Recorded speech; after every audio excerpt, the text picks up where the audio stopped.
আসসালামু আলাইকুম দর্শক, আমি ডক্টর আব্দুল্লাহ আমান। আমি নবজাতক বিশেষজ্ঞ এবং শিশু বিশেষজ্ঞ। আমি সহকারী অধ্যাপক নিওনেটোলজি হিসেবে বর্তমানে কর্মরত আছি শিশু মাতৃশাস্ত্র ইনস্টিটিউট মাতোয়াইল, ঢাকাতে। আর নোয়াখালীতে আমি চেম্বার করতে আসি প্রত্যেক বৃহস্পতিবার এবং শুক্রবার বিকালে পপুলার ডায়াগনস্টিক সেন্টার মাইজদি, নোয়াখালীতে। আজকে আলোচ্য বিষয় হচ্ছে রমজানের ব্রেস্ট ফিডিং। আমাদের মায়েরা রোজা রাখছে, রোজা রাখবে, এটা ধর্মীয় একটা অনেক বড় অনুশাসন। কিন্তু রমজানে রোজা রাখতে গিয়ে মায়েরা যে এক্সপিরিয়েন্স করছেন সেটা হচ্ছে সন্ধ্যার দিকে বা বিকালের দিকে এক দুইটা ফিট বাচ্চা দুধ কম পাচ্ছে।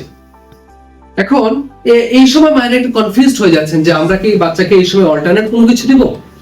তো আমাদের উদ্দেশ্য হচ্ছে বাচ্চা 6 মাস পর্যন্ত শুধুমাত্র বকুর দুধ খাবে। এখন আপনার যদি মনে হয় বিকালের দিকে একটা দুইটা ফিট বাচ্চা কম পাচ্ছে, সেটার জন্য আমরা কিছুটা কমন টেকনিক অ্যাপ্লাই করতে পারি। যেমন ইফতারের পর আমরা যখন বাচ্চাকে খাওয়াচ্ছি, প্রতিবার বুকুর দুধ খাওয়ানোর সময় আমরা বুকুর দুধ খাওয়ানোর পরে একটা দুইটা ফিট বাচ্চাকে আমরা খাওয়ানোর পর বাচ্চাকে একটু ব্রেস্ট মিল্ক এক্সপ্রেস করে রাখতে পারি, বুকুর দুধ গালিয়ে আমরা জমিয়ে রাখতে পারি। এটাকে আমরা ফ্রিজে রাখতে পারি। ফ্রিজে রেখে পরদিন যে সময় মনে হচ্ছে বাচ্চা দুধ কম পাচ্ছে, ঠিক ওই সময় ওই দুধটাকে আমরা কিছুটা গরম করে বাচ্চাকে খাওয়াতে পারি। এখন জমানো বুকের দুধ ইউজুয়ালি সাধারণ নিয়মে ওভেনে বা চুলায় গরম করা যায় না। নিয়ম হচ্ছে একটা দুধ যেই বাটিতে আছে সেটাকে একটা গরম পানি সমৃদ্ধ বাটির মধ্যে বসিয়ে দিলে, এটা নরমাল টেম্পারেচার হলে তখন চামচ দিয়ে খাওয়ানো বা কাপে খাওয়ানো। তো আমরা সর্বোচ্চ চেষ্টা থাকবে, আমাদের সর্বোচ্চ অ্যাপ্রোচ থাকবে বাচ্চাকে ব্রেস্ট মিল্কে দেওয়া।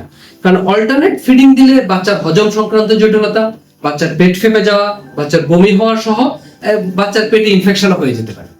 ব্রেস্ট মিল্ক হচ্ছে বাচ্চার জন্য আদর্শ খাবার, অ্যাজ ওয়েল এজ এটা হচ্ছে বাচ্চার জন্য প্রোটেকশন। আমরা একটা সুস্থ নবজাতক, একটা সুস্থ শিশু যেন সামনের দিকে এগিয়ে যায়, সেই চেষ্টায় আমাদের থাকবে। একটা সুস্থ শিশু মানেই একটা সুন্দর ভবিষ্যৎ। আপনাদের সবাইকে ধন্যবাদ।